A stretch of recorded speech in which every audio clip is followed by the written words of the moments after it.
Sir మీరు చిన్నపిల్లలకి పేర్లు పెట్టడంలో అంతర్జాతీయంగా పేరు ప్రఖ్యాతిగాంచిన వాళ్ళు. సో, మీ అనుభవంలో చాలా మంది పిల్లలకి నేమ్స్ ఇచ్చారు.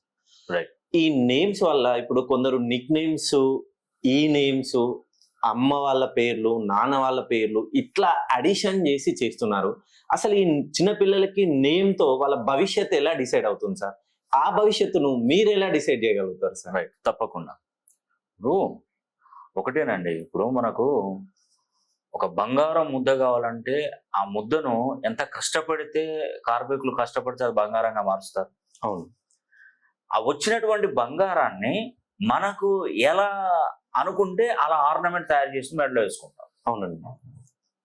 పిల్లల విషయంలో ఆ భగవంతుడు కల్పించింది ఏంటంటే, మనకు ఒక పాపనో, బాబునో ప్రసాదిస్తాడు. Yes sir. వాడికి ఒక డేట్ ఆఫ్ బర్త్‌ని ఇస్తాడు. అక్కడి వరకే. భగవంతుడి పని అక్కడి వరకే. ఓకే. మిగతాది ఎవరు చూసుకోవాలంటే తల్లిదండ్రులు చూసుకోవాలి. ఆ తల్లిదండ్రులు ఎవరిని నమ్మి విశ్వసించి ఎవరి దగ్గరికి వెళ్ళాలంటే న్యూమరాలజిస్ట్ గాని ఒక గొప్ప పండితుని దగ్గరికి కానీ వెళ్ళాలి. Yes sir. అతను వాడి జాతకాన్ని వాడి తలరాతను చేంజ్ చేస్తాడు ఖచ్చితంగా. వాడు పుట్టినటువంటి గ్రహాలను బట్టి, ఓకే.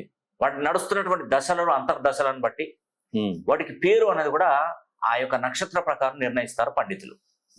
అక్కడి వరకే, పండితుల వరకే. కానీ న్యూమరాలజిస్ట్ ఏం చేస్తాడంటే, ఆస్ట్రో న్యూమరాలజిస్ట్ అంటే జ్యోతిష్య శాస్త్రం తెలిసినటువంటి న్యూమరాలజిస్ట్ కావాలి. ఓకే. అంటే జ్యోతిష్య శాస్త్రం తెలుసుకోవాలి, ఇటు న్యూమరాలజీ ప్రకారము ఆ పిల్లోడికి సరైన పేరు పెట్టే శక్తి ప్రొఫెషనల్ న్యూమరాలజిస్ట్ కావాలి.